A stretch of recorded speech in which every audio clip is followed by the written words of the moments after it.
성탄의 의미를 함께 찾아보는 시간이 되길 원합니다. 우리가 성탄절 3일을 앞두고 있습니다. 오늘 이 성탄절을 3일을 앞둔 이 시간 우리가 성탄의 의미에 대해서 함께 말씀을 나누겠는데요.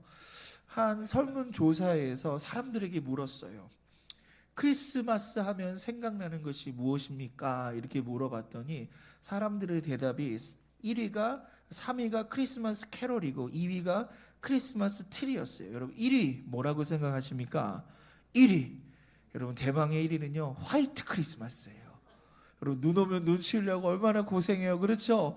근데 사람들은 정작 이 세상이 온통 하해가지고 이렇게 낭만적이고 이렇게 아름다운 목가적인 이런 분위기를 원하고 있다는 겁니다. 그런데 참 안타깝게도 이 크리스마스의 주인공은 예수님이신데 예수님에 대한 얘기가 없는 거예요. 여러분 예수님이 생각난다는 답이 몇 위인지 아십니까? 7위예요. 7위. 이만큼 우리가 이 크리스마스를 예수님과 굉장히 동떨어져서 보내고 있는 사람들이 많다는 거예요. 근데 비슷한 질문을요, 기독교 청소년들을 대상으로 설문조사했는데도 별반 다르지 않았습니다. 예수님을 떠올린다는 학생이요 7.2%에 불과했다는 거예요. 대부분 노는 날, 선물 받는 날, 그냥 이 정도로 기억한다는 거예요. 여러분 어떻죠? 우리가 오랜 동안 우리가 성탄절 예배를 드리는데 이 성탄절이 정말로 주님이 주인공이 되어주시고 우리 하나님께 경배하는 그 날로 여러분 생각하십니까? 우리 아기 예수님 이 땅에 오셔서 우리를 구원해 주셔서 너무 감사합니다. 그런 성탄의 진정한 의미를 여러분 깊이 있게 생각하고 계십니까? 유명한 신학자였던 칼 바르트가 이런 말을 합니다. 같이 함께 읽겠습니다. 시작. 하나님께서 친히 인간의 친구가 되시기 위해서 인간의 옷을 입고 이 땅에 오신 것, 이것이 성탄절의 의미다. 그러니까 하나님께서 바로 인간의 옷을 입고 이 땅 가운데 오셨다라는 거예요. 여러분 하나님은 하늘에 계시잖아요. 우리 인간은 땅에 있습니다. 그리고 하나님은 영원한 세계 가운데 계셔요. 주님은 영원하셔요. 하지만 우리는 유한합니다. 많이 살아야 100세고요. 좀 더 살아야 110세 이 정도밖에 살 수 없는 그런 유한한 인생이란 말이에요. 이렇게 엄청난 극과 극의 인생인데 이러한 하나님과 인간을 연결하기 위해서 바로 하나님의 아들이신 예수님께서 이 땅에 인간의 몸을 입고 내려오신 사건, 그것이 바로 성탄절이라는 것입니다. 오늘 이 성탄절을 통하여서 오늘 본문의 말씀을 가지고 그 의미를 함께 살펴보도록 하겠습니다. 첫 번째 따라해볼까요? 인간이 되신 날.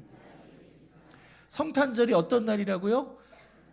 인간이 되신 거예요. 누가 인간이 된 거예요? 여러분 곰이 인간이 된 날이 아니에요. 그렇죠? 여러분 누가 인간이 됐습니까? 하나님의 아들이신 그 참 하나님께서 바로 인간이 되신 그 날이 성탄절이라는 겁니다. 누가복음 2장 11절 읽겠습니다. 시작. 오늘 다윗의 동네에 너희를 위하여 구주가 나셨으니 곧 그리스도 주시니라. 아멘. 오늘 성경 본문은요, 예수님께서 이 땅에 오신 첫 번째 이유는 바로 하나님이 인간의 몸을 입고 이 땅에 오신 사건이다라고 얘기하는 거예요. 여러분 신이 인간의 몸을 입고 온 것을 한번 따라볼까요? 성육신. 여러분 한자인데요. 이것이 뭐냐면 바로 하나님께서 인간의 몸을 입고 이 땅에 오셨다라는 거고요. 이것을 신학적인 표현으로 인카네이션이라고 표현합니다. 그러니까 주님은 하늘 보좌 가운데 계셨어요. 신이에요. 근데 그 신이 인간의 몸을 입고 이 땅에 오신 그 날, 바로 그것이 성탄절인 것을 믿으시기를 바랍니다. 한밤중에 한 아이가 잠을 깼어요. 4살짜리 꼬마예요. 근데 온통 다 까마니까 너무 두려운 거예요. 마치 괴물이 자기에게 달려올 것 같은 그런 공포감이 밀려왔어요. 그래서 이 아이는요 본능적으로 엄마 아빠가 있는 방으로 뛰어쳐갑니다. 아다다다다닥 하면서 뛰쳐가요. 그래서 엄마에게 딱 봤는데 엄마가 사색이 된 이 아이 얼굴을 보면서 걱정하지 말라고 그 마음을 좀 어루만져주면서 다시 한번 그 손을 붙잡고 아이 있는 방으로 가는 거예요. 그리고 엄마가 아이에게 이렇게 얘기합니다. 너 무서워할 거 없어. 왜? 너 혼자 아니잖아. 지금 하나님이 너와 함께 하셔 라고 얘기합니다. 아이가 그 엄마의 말을 꼬덕꼬덕 알아듣는 것처럼 얘기하는데요, 이렇게 대꾸를 합니다. 뭐라고 하냐면 하나님께서 여기 계신 건 나도 알아요. 근데 하지만 몸이 있는 사람이 내 방에 함께 있었으면 좋겠어요 라고 얘기하는 거예요. 할렐루야. 아주 기특한 대답이죠. 그렇죠? 여러분 이 자리에 하나님이 함께 하심을 믿으십니까? 그런데 우리는 원해요. 주님이 몸으로 오셨으면 좋겠어요. 만질 수 있고 대화를 나눌 수 있고 그렇게 내 옆에 체온을 느낄 수 있는 그 몸으로 오시기를 우리 모두가 원하는데, 이 아이가 원하는 것처럼 그렇게 원하고 있습니다. 바로 그 사건이 바로 성탄절이다. 그 영이신 하나님께서 인간의 몸을 입고 이 땅에 오셔서 우리의 방 안으로 들어오시고 우리의 인생 안으로 들어오시고 우리와 함께 하신 날, 바로 그것이 성탄절의 의미인 것을 믿으시기를 바랍니다. 근데 인간의 몸을 입는다는 건요, 단순한 사건이 아니에요. 그냥 뭐 신이 인간이 됐어 뭐 그런 거 아니야? 그게 아니에요. 이것은 어마어마한 일입니다. 오늘 이러한 일들에 대해서 빌립보서 2장 6절과 7절은 이렇게 우리 가운데 말씀하고 있습니다. 같이 읽겠습니다. 시작. 그는 근본 하나님의 본체시나 하나님과 동등됨을 취할 것으로 여기지 아니하시고 오히려 자기를 비워 종의 형체를 가지사 사람들과 같이 되셨고. 아멘. 아멘. 이 성육신 사건을 가장 잘 표현한 부분이 이 빌립보서 2장의 말씀입니다. 무엇입니까? 바로 신인 예수님께서 인간의 몸을 입고 이 땅에 내려오실 때 그것은 어떤 결정을 하셨냐면, 첫 번째로 하나님과 동등됨을 취할 것으로 여기지 않았다는 거예요. 그러니까 그분은 신의 자리에서 인간으로 내려올 때 신의 권위, 신의 자리, 신의 모든 권능을 다 내려놓고 오신 거예요. 그리고 중요한 표현이 있죠. 뭐예요? 자기를 뭐 했습니까? 비웠다라고 얘기합니다. 여러분, 예수님께서 하늘의 보좌를 버리시고 이 땅에 오신 사건은요, 자기를 비운 거예요.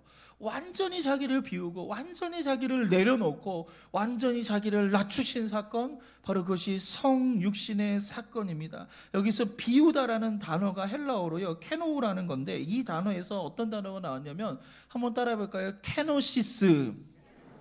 여러분, 이 단어 정도는 여러분 마음에 새겼으면 좋겠죠. 진짜 중요한 단어예요. 우리의 영성 생활에 있어서 진짜 중요한 단어. 한 번 더 해볼까요? 케노시스.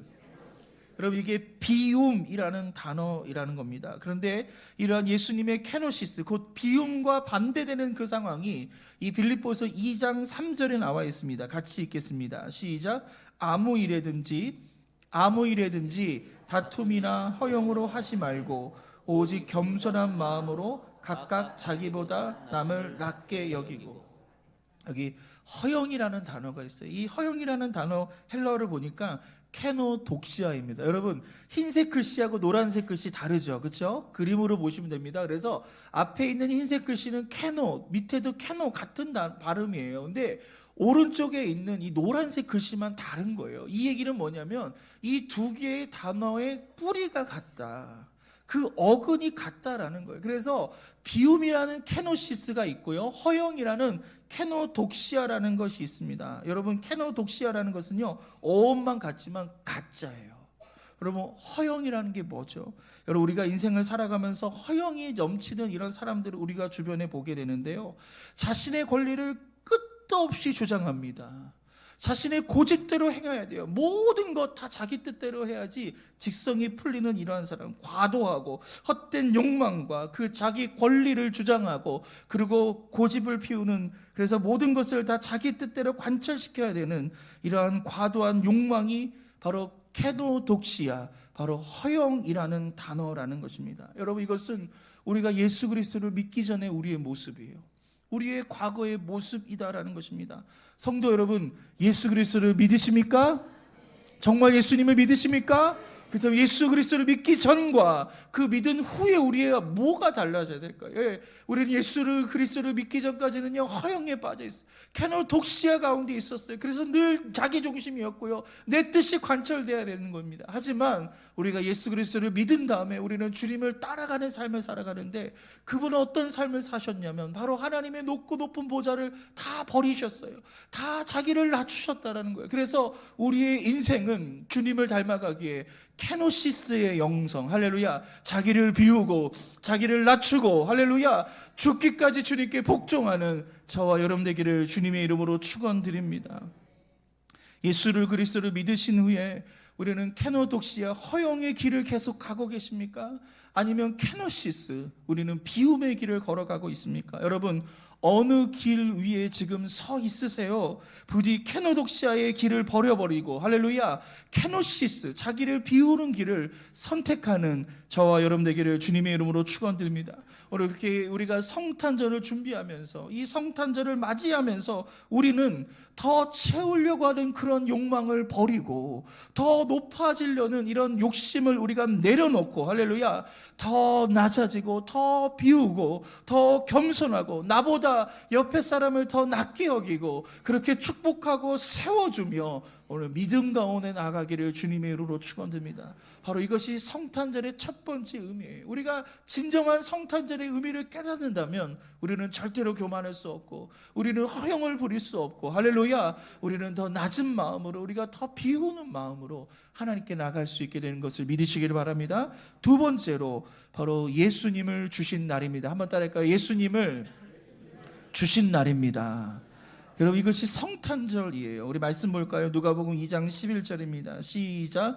오늘 다윗의 동네에 너희를 위하여 구주가 나셨으니 곧 그리스도 주시니라. 아멘. 자, 보세요. 여기 너희를 위하여라는 표현이 있어요. 누가복음을 기록한 누가는요, 이 부분을 놓치지 않았어요.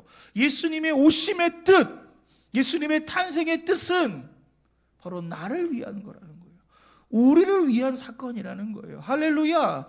오늘 이렇게 고백할까요? 나를 위하여 예수님 이 땅에 오셨습니다. 할렐루야. 여러분, 이것을 믿는 신앙이 되길 주님의 이름으로 축원드립니다.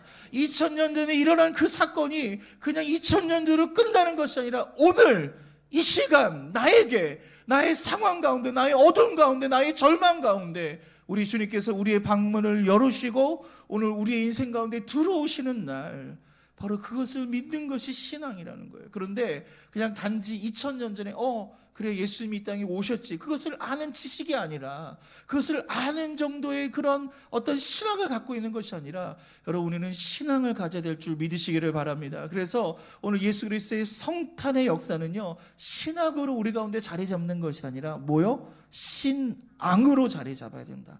오늘 우리에게 일어난 사건, 할렐루야, 오늘 이 시간 하나님께서 저와 여러분 이 자리에 불러주신 이유는 뭐예요? 바로 너희를 위한 시간이다. 할렐루야. 우리를 살리는 시간, 우리에게 복을 주시는 시간, 할렐루야, 우리에게 하늘의 영광을 주시기 위한 오늘 이 예배가 되시기를 주님의 이름으로 축복합니다.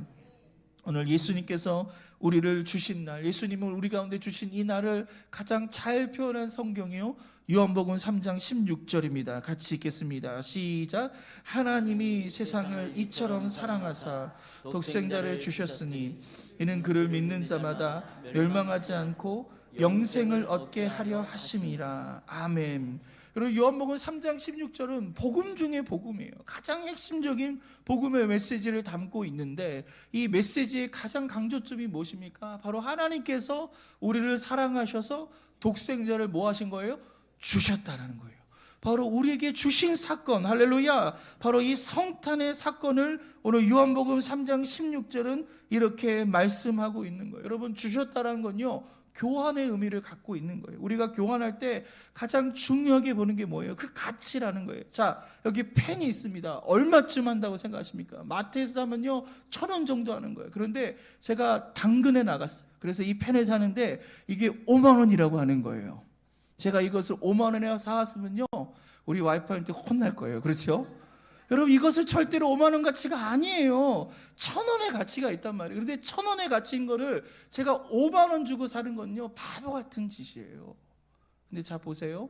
오늘 하나님께서 우리를 사시기 위해서 이 거래를 하시는데, 교환을 하시는데, 누구랑 교환하는 거예요? 하나님의 아들, 하나밖에 없는 그 아들을 우리를 대신해서 우리에게 주신 거라는 거예요. 그렇다면 뭐예요? 우리의 가치가 어떤 가치예요?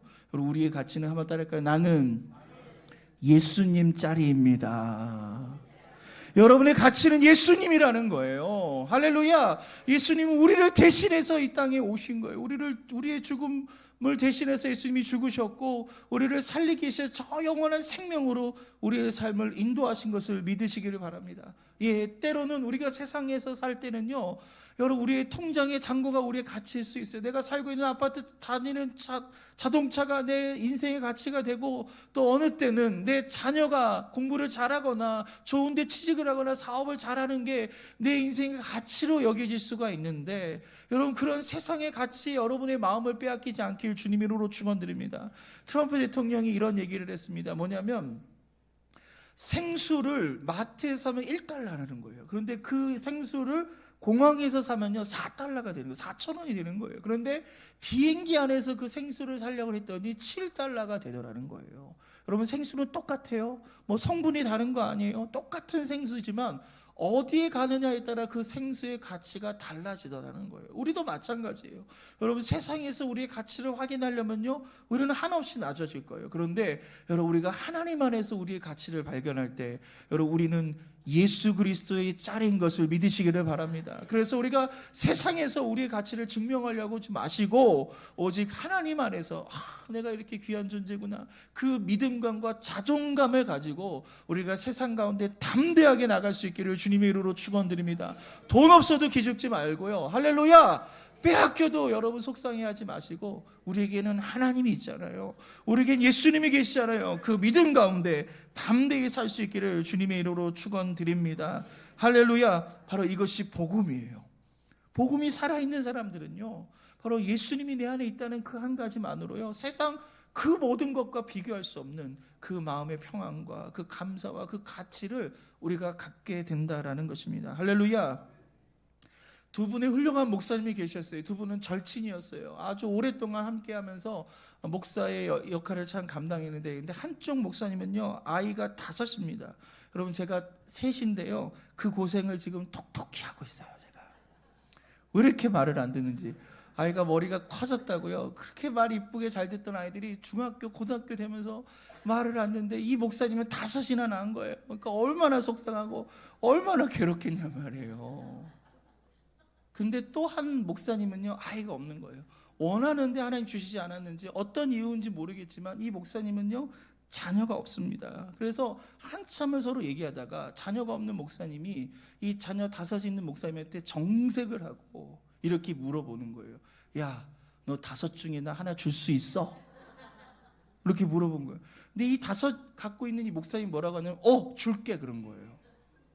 줄게 하고, 그리고 친구랑 헤어진 다음에 집에 딱 왔는데 밤이 늦었어요. 그러니까 아이들이 다 자고 있단 말이에요. 그래서 아이들이 자고 있는 방에 문을 열고 아이들 하나씩 보는데, 첫째 아들을 보는데 이놈은 날 제일 많이 닮았지, 줄 수 없어. 둘째 아들 보니까 얘가 제일 똑똑하거든요. 얘도 줄 수 없다는 거예요. 셋째 보니까 키도 크고 힘이 세. 이 아이는 우리 집안에 그냥 대들보야. 절대 줄 수 없다는 거예요. 넷째를 보니까요 이 넷째가 허약해요. 늘 병치라니까 어떻게 이 약한 아이를 줄 수 있을까? 이제 누구 남았어요? 막내 남았단 말이에요. 막내는 눈에 넣어도 안 아픈 게 막내인데, 이 막내를 내가 어떻게 줄 수 있는가? 다음 날 그 친구 목사님 만났어요.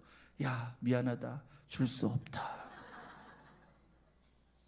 여러분, 우리 큰 소리 빵빵 칠 수 있어요. 내가 줄게. 그래, 그렇게 결정할 수 있어요. 홧김에도 그런 결정을 내릴 수 있고요, 그냥 머리가 돌아서 그런 결정을 내릴 수 있고, 어떻게든 결정을 내릴 수 있지만 진짜 그것을 실행에 옮길 때는요 줄 수 없는 거예요. 할 수 없는 거예요. 10명 있고 20명 있어도요 그건 불가능한 거예요. 그런데 오늘 하나님은요, 아들이 몇 명 있어요? 100명 있나요? 1000명 있나요? 아니요, 하나밖에 없는 거예요. 근데 그 하나밖에 없는 아들을 우리를 살리시기 위해서 우리에게 주신 사건, 이건 놀라운 사랑이고, 할렐루야, 놀라운 은혜이고 놀라운 축복인 것을 믿으시기를 바랍니다. 그렇게 주님은 우리를 살리기를 원하셨고요, 그렇게 우리를 사랑하신 것을 믿으시기를 바랍니다. 여러분, 이것이 성탄절의 의미예요. 바로 하나님께서 그 아들 우리에게 주신 날, 마지막 3번째는요 희망을 주신 날입니다. 누가복음 2장 10절 말씀 읽겠습니다. 시작. 이르되 무서워하지 말라. 보라, 내가 온 백성에게 비칠 큰 기쁨의 좋은 소식을 너희에게 전하노라. 여기 무서워하지 말라, 두려워하지 말라, 염려하지 말라, 걱정하지 말라.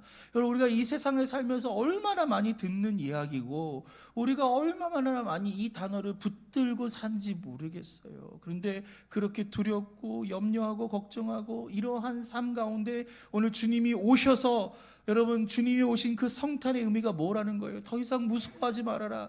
내가 온 백성이 미칠 큰 기쁨에 좋은 소식을, 할렐루야, 우리에게 희망을, 우리에게 소망을 우리에게 전해주신 것을 믿으시기를 바랍니다. 그래서 이 땅의 소망이 진짜 소망이 아니에요. 하늘의 소망이 진짜잖아요. 왜? 이 땅의 소망은요, 내가 죽으면 끝난다니까요. 그럼 저는 오랫동안 테니스를 쳤어요. 그래서 테니스 잘 치는 사람이 되게 부러워요. 그래서 저희 클럽에도 테니스 진짜 잘 치는 분이 한 분 계셨어요. 근데 저보다 나이가 20살이 많은데도요, 너무 잘 치는 거예요. 근데 그분이 돌아가셨어요. 그래서 제가 장례식에 가서 그분을 애도하는데 마음속으로는 어떤 마음이냐면, 그 실력 좀 나 좀 주고 가지. 제가 그런 마음이 좀 들었어요. 여러분, 이게 그런 마음이 우리에게 든다니까요. 여러분, 세상에 우리가 소망은요, 여러분, 이렇게 시간이 지나면 끝나는 거예요. 우리가 죽음과 함께 모든 것 다 놓고 갈 수밖에 없어요. 여러분 재산, 여러분 지식, 여러분의 경험 아무리 많아도요, 우리가 죽으면 끝나는 거예요. 그렇잖아요.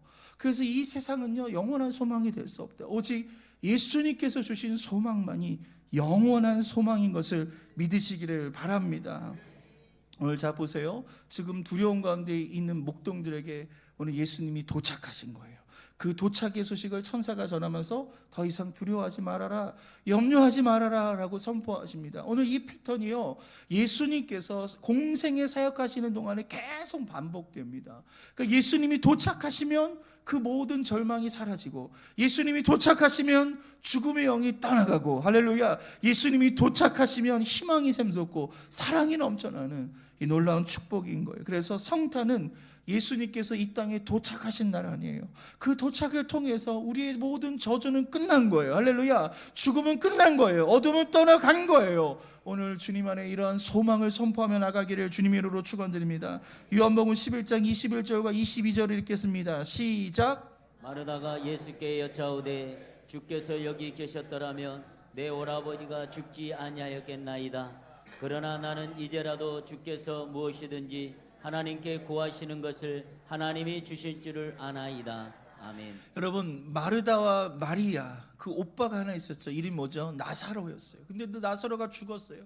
나사로가 죽기 직전에 마르다와 마리아가 예수님께 전보를 친 거예요. 우리 오라버지가 지금 위독하니까 좀 오셔서 기도해 주세요. 그런데 예수님께서 지체가 된 거예요. 도착을 못 하신 거예요. 그리고 이 오라버지였던 이 나사로는 그냥 죽게 되었어요. 그리고 3일 뒤에야 예수님이 당도하게 되시는데, 그 예수님이 오신다는 소식을 듣고 마르다가 버선발을 던지고 그냥 예수님을 쫓아가가지고 예수님 모셔서 오시면서 하신 말씀이 지금 이 말씀이에요. 주께서 여기 계셨더라면 내 오라버니가 죽지 아니하였겠나이다. 여러분, 이 표현은 어떤 표현이에요? 뉘앙스는 어떤 거예요? 만약에 여러분이 연극을 하는데 여러분이 지금 마르다의 역할을 한다고 생각해 보십시오. 그러면 예수님이 오셨어요. 지금 오라버니는 죽었고 오시는 이 상황 속에서 이 대사를 친다면 여러분, 어떤 감정을 갖고 이 대사를 여러분 표현하시겠습니까? 여러분, 이 대사 원망의 말입니까? 아니면 질책의 말입니까? 여러분, 회한의 말입니까? 어떻게 이 마르다가 지금 고백했을까요? 여러분, 어떤 사람들은 이것을 원망의 말이라고 생각합니다. 그리고 자책의 말이라고 하는 사람도 있어요. 그런데 저는 그렇다고 생각하지 않아요. 이렇게 고백한 건 뭐냐면 마르다의 믿음의 고백이라는 거예요. 진짜 마르다는 이렇게 믿었던 거예요. 주님이 오셨으면 우리 오빠는 죽지 않았을 거라는 그 믿음이 있는 거예요. 그런데 그 믿음이 지금 더 이상 소용이 없는 거예요. 왜? 이제 죽어버렸기 때문에. 그래서 그 믿음이 어떤 믿음이에요? 아쉬움과 그 안타까움이 있는 믿음이 바로 마르다의 고백 속에 지금 나타나는 겁니다. 이러한 마르다의 고백에 예수님이 뭐라고 답한지 아십니까? 요한복음 11장 23절입니다. 시작. 예수께서 이르시되 내 오라비가 다시 살아나리라. 아멘. 죽었어요. 그리고 3일이 지났습니다. 유대의 이 사람들은요, 3일 동안 이 죽은 사람과 영혼이 붙어 있다라고 생각해요. 그래서 3일까지는 지켜봐요. 근데 3일이 지났다는 건 뭐예요? 더 이상 가망이 없는 거예요. 끝난 살아난 거예요. 그런데 그 3일 뒤에 도착했던 예수님께서 이 마르다에게 뭐라고 하냐면 내 오라비가 다시 살아나리라. 할렐루야. 이 죽음이 선포되어지고 이 죽음의 절망이 가득한 이 공간에 우리 주님은요 다시 살아날 거야. 그 생명을 선포하는 것을 믿으시기를 바랍니다. 그리고 예수님께서 죽은 지 3일이 지난 이 나사로를 향해서 뭐라고 얘기하죠? 한번 고백할까요? 나사로야 나와라. 할렐루야. 여러분 죽음을 향하여 선포하십시오. 나사로야 나와라. 할렐루야. 절망을 향하여 외치시길 바랍니다. 그 절망이 나에게 올 때 그것을 그냥 받는 게 아니라 그 절망을 향하여 선포하세요. 나에게는 예수님이 있다. 할렐루야. 모든 절망은 떠나가라. 염려는 떠나갈지어다. 오늘 믿음으로 선포하시기를 주님의 이름으로 축원드립니다. 제자들이 밤에 갈릴리 호수를 지나갈 때 예수님께서 물 위로 걸어오시는 거예요. 여러분 밤에 물 위로 걸어오시는 장면 이거 보통 무서운 거 아니에요? 여러분 겁 안 나나요? 이 정도 나이가 되면 겁 안 나요? 저는 50인데요 저 겁나요. 여기 집에서 저희 사택으로 교회에서 사택으로 갈 때 불이 딱 꺼져 있잖아요. 그럼 뭔가 나를 막 쳐다보는 것 같고 막 튀어나올 것 같은 막 그런 마음이 우리가 듣는데 이 제자들이요 같이 모여 있었단 말이에요. 그런데 갑자기 누가 이 물 위를 저벅저벅 걸어오는 이 모습을 보는데 너무 놀라운 거예요. 그래서 유령인가 이렇게 생각했어요. 그래서 베드로가 나서서 주님이시면 우리로 명하여서 물 위를 걷게 해주세요 라고 하시는데 오늘 예수님이 이러한 두려움 가운데 있는 제자들에게 뭐라고 하셨죠? 마가복음 6장 50절입니다. 시작. 그들이 다 예수를 보고 놀람이라. 이에 예수께서 곧 그들에게 말씀하여 이르시되 안심하라 내니 두려워하지 말라 하시고. 놀라고 두려워하던 이 제자들에게 예수님의 도착, 예수님께서 도착하실 때 어떤 일이 벌어진 거예요? 안심해라 내니 두려워하지 말아라. 성탄은 이렇게 예수님이 우리에게 도착하신 날이에요. 그리고 우리에게 말씀하신 게 뭐예요? 안심하라 내니 두려워 말라. 사랑하는 성도 여러분, 무엇 때문에 불안하십니까? 무엇 때문에 지금 두려워하고 계십니까? 우리 주님께서 이 성탄절을 통해서 우리 가운데 놀라운 회복으로 우리 가운데 말씀하신 것을 믿으시기를 바랍니다. 그래서 두려움과 절망과 낙심 가운데 있는 우리에게 말씀하십니다. 안심해라 두려워하지 말아라 내니 두려워하지 말아라.